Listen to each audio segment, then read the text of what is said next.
تو اس کے کام کا نام لینے سے بھی بہت کچھ واضح ہو جاتا ہے، بہت کچھ نام لیے بغیر بھی بہت کچھ واضح ہو جاتا ہے، اس کی وضاحت بھی نہیں کرنی پڑتی۔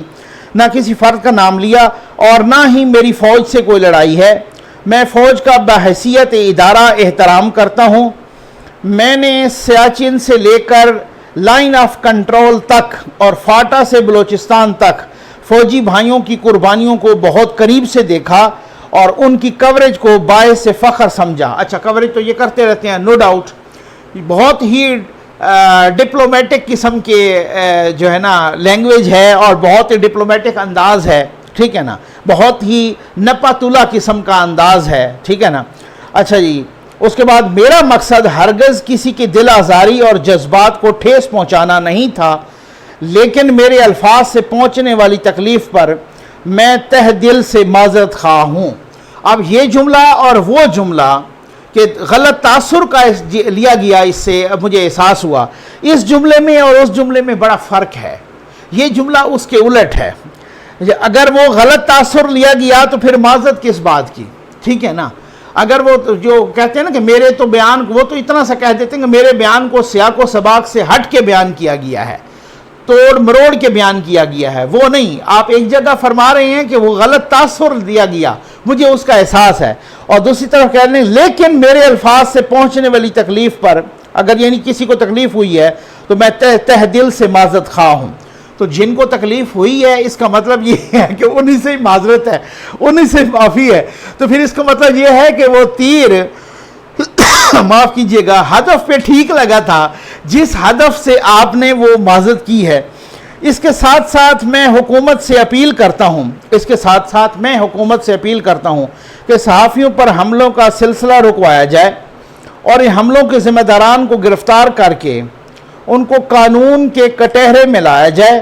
اس ضمن میں صحافیوں کے تحفظ کے سلسلے میں